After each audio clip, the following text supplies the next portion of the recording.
ఆయనకి తెలియకుండానే ఆయనే చేస్తున్నది ఆయన స్వార్థం కోసం అన్నది ఆలోచించారు. వైసీపీ ఒంగోలులో ఉంది అంటే కారణం వాసన్నే అంటారు లోకల్ గా చాలా మంది. అదే వాళ్ళ కార్యకర్తలు అలాగే ఫీల్ అవుతారు.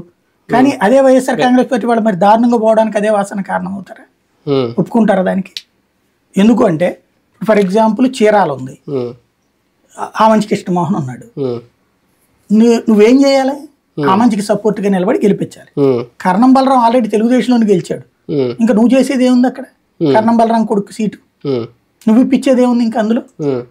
ఆమంచిని నువ్వు గెలిపిస్తే కరెక్ట్. పోనీ ఆమంచిని పరుచూరుకి అన్న, పరుచూరులో అక్కడ ఎవరిదేది బలమైనటువంటి కమ్మ సామాజిక వర్గం ఉన్నటువంటి చోట్ల ఆమంచి అది కాదు కదా, క్యాస్ట్ కంప్లీట్ భిన్నం కదా.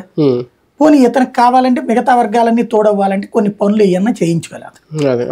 అతన్ని చేయనీలా, ఇతను ఏ పని చేయనీలా అతన్ని.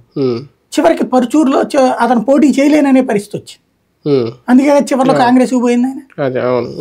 ఆమంచికి కనుక ఇతను సపోర్ట్ చేసి ఉంటే అతను మంచి ఆల్రెడీ ఎమ్మెల్యేగా చేసినోడు కదా, ఇండిపెండెంట్ గా ఆయన సొంత పార్టీ గెలిపించుకున్నాడు, వ్యక్తిగత బలం చేసుకోగలిగేవాడు కదా. కానీ ఇతని ఒత్తిడి వల్ల అతను ఏం చేయలేకపోయాడు. చీరాల పరుచూరు రెండిట్లలో కూడా పార్టీ నష్టపోయింది కదా. అంటే ఈయన వల్లేనా అప్పుడు ఈయన డెసిషన్ అదంతా కూడా ప్రెషర్, ఈయన చెప్పింది చేయాలి అక్కడ. జగన్ కూడా ఈయనకి ఆ ప్రయారిటీ ఇచ్చేసాడు, దాంతో జరిగేది. ఇప్పుడు ఫర్ ఎగ్జాంపుల్ అక్కడ ఇప్పుడు గెలిచిన 2 సీట్లు ఉన్నాయి, ఆ ఎమ్మెల్యే క్యాండిడేట్లకి ఈయన వైపు నుంచి 10 రూపాయలు ఏమైనా డబ్బులు వెళ్ళినాయా? లేదు. ఈయన వెళ్ళి వాళ్ళ తరపున ప్రచారం చేసి గెలిపించింది ఏమైనా ఉందా? ముందు ఆయనే గెలవలేదు కదా బేసిక్ గా. ఆ మంచి ఇదే ఇప్పుడు అక్కడ ఉన్నటువంటి దాంట్లో ఇప్పుడు 2 చోట్ల గెలిచారు కదా, ప్రకాశంలోనే కదా గెలిచింది, ఎస్సీ నియోజకవర్గంలో గెలిచారు కదా, అటు మార్కాపురం అక్కడ గెలుచుకొచ్చారు కదా, ఇది ఎర్రగొండపాలెం గెలిచారు కదా. ఆ గెలిచిన 2 చోట్ల వాళ్ళకి ఈయన చేసిన హెల్ప్ ఏంటి? వాళ్ళు సిన్సియర్ ఎఫర్ట్ పెట్టుకుని గెలవడం తప్పించి ఏం లేదు.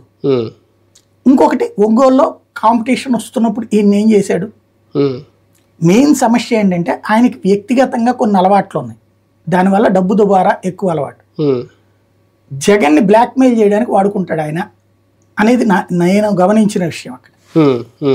ఇప్పుడు ముందు పేపర్లలో నాకు వ్యతిరేకంగా రాస్తున్నారని నేను కూడా ఇదివరకు ఈనాడు జ్యోతి రాస్తున్నారు కాబట్టి అని అనుకున్నాను. కానీ ఇప్పుడు అర్థమవుతున్నటువంటి వాళ్ళైతే వాళ్ళు రాయాల్సిన అవసరం ఏం లేదు కదా. ఎందుకు జరుగుతున్నది?